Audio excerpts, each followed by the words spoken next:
Breaking breaking breaking মানে ঘুম হারাম হয়ে যাওয়ার মতন কথাবার্তা বিএনপির জন্য, আওয়ামী লীগের জন্য এই মুহূর্তে ঘুম হারাম হওয়ার কথা।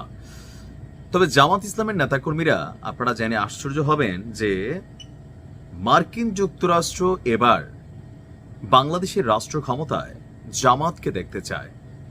আমি এই কথাগুলা ফাও ফটকা কথাবার্তা বলতেছি না, একদম এভিডেন্স নিয়ে আপনাদের সামনে একটা প্রতিবেদন নিয়ে আসতেছি। তবে ভারতের প্রতি আপনাদের বিশ্বাস কেমন, মানে ভারতের অবস্থান নেয়া? জামাত বরাবরই ভারতকে বিশ্বাস করে না, পাকিস্তানের প্রতি পজিটিভ।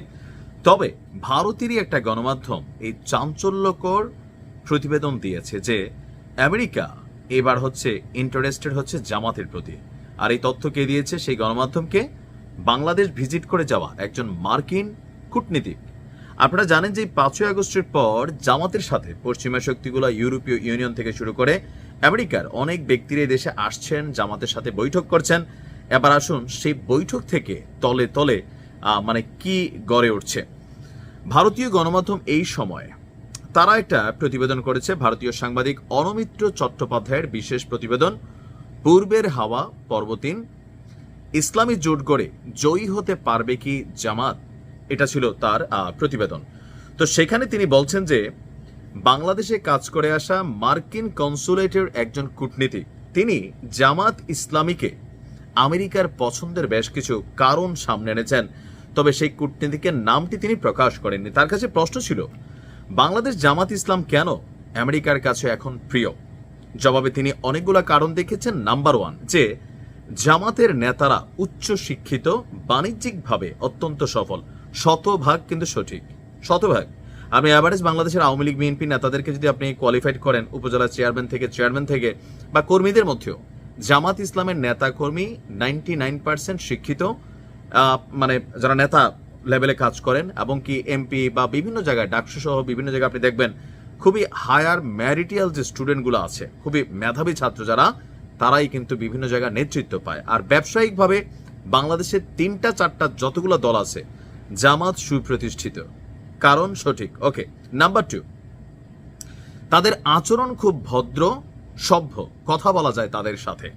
এটার মধ্যে একটু কিন্তু কনফ্লিক্ট আছে। জামাতের যারা ঊর্ধ্বতন নেতা আছেন, লাইক শফিক সাহেব বা আরো বিভিন্ন, যাদের বক্তব্য টেলিভিশনে শুনি, তাদের বক্তব্য কথাবার্তা অনেক সুন্দর, কিন্তু কর্মী হিসাবে আপনাদের মধ্যে অনেকে আছেন কি পরিমাণ গালাগালি যে জানে জামাত ইসলামের কর্মীরা। আপনি আমার উপর রাগ হইতে পারেন, কারণ আমি আমার অনেক ভিডিওতে দেখি, বা পছন্দ না হলে ফেক আইডি থেকে হোক, যেমনি হোক, অশ্লীল নোংরা ভাষা ইনবক্সে কিন্তু গালাগালি করেন। নেতারা ভালো, মানে আউটার ভালো, কিন্তু কর্মী হিসেবে আপনারা যারা আছেন, আপনার মতের বিরুদ্ধে গেলে এই যে বিভিন্ন ধরনের চটকদার অ্যাক্টিভিটিস, এটা কিন্তু বন্ধ করতে হবে। এটা আপনাদের জন্য খারাপ। যেটা নেতৃত্বের জায়গায় ভালো, নেতারা ভালো, আমি নিজেও স্বীকার করি।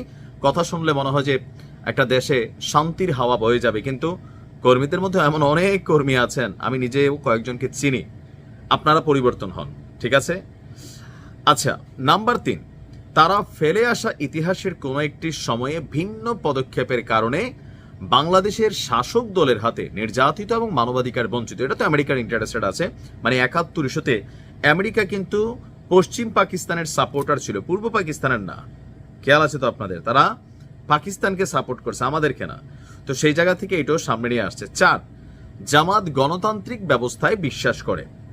5, সবচেয়ে গুরুত্বপূর্ণ আমার কাছে মনে হয়েছে, খুবই খুবই এখানে ম্যাসিভ ইম্পর্টেন্ট ইস্যু, যেটা ইসলামী শক্তি হলেও জামায়াত তালেবানের মতন পিছিয়ে পড়া নয়, বরং প্রগতিশীল বলা যায়। অর্থাৎ আফগানিস্তানে যে সরকার আছে, এদের মধ্যে যথেষ্ট গোরামি আছে। আমি নিজেও এদের অনেক কিছু পছন্দ করি না, তো এই গোরামিপনার কারণে পশ্চিমারা এদেরকে দেখতে পারে না। বাট জামাত ইসলাম এই মুহূর্তে যেই ছন্দে আছে, অমুসলিম শাখা থেকে শুরু করে যেভাবে বিভিন্ন ধর্মের মানুষদেরকে তারা কানেক্ট করেছে, সেটা অবশ্যই নিঃসন্দেহে একটা পজিটিভ। তো যুক্তরাষ্ট্র চায় যে বাংলাদেশে শাসন ক্ষমতায় জামাত ইসলাম আসুক। অনেক দশক ধরেই নাকি আমেরিকার এই চাওয়া, আর এ নিয়ে তাদের লুকাছাপা নেই বিশেষ। মার্কিন কূটনীতিক বলছেন যে যে দেশের 80-85% মানুষ মুসলমান, সেখানে জামাত যদি সরকারে আসে তাহলে ক্ষতিটা কি? তারা শৃঙ্খলাবদ্ধ একটা দল, তাদেরও উচিত একবার সুযোগ পাওয়া। কি আছে, ফেল করলে মানুষ তাদেরকে সরিয়ে নেবেন। আপনি এই প্রতিবেদন দেখার পরে নিশ্চয়ই আপনার মাথা ঘুরাচ্ছে। হঠাৎ করে জামাতের যে জয় জয়কার বা বিদেশে বসে থাকা আমাদের অনলাইন ইনফ্লুয়েন্স কিংরা হঠাৎ করে জামাতকে যেভাবে সাপোর্ট করতেছেন সবকিছু মিলিয়ে মনে হচ্ছে যে এবার একটা ভিন্ন রকম পরিস্থিতি তৈরি হলেও হতে পারে। এখন এই সময় এই প্রতিবেদন কোন মার্কিন কূটনীতিকের কাছ থেকে নিচ্ছে সেটা নাম প্রকাশ করে নাই, বাট আলোচনায় কিন্তু মুখরোচক। ভালো থাকুন।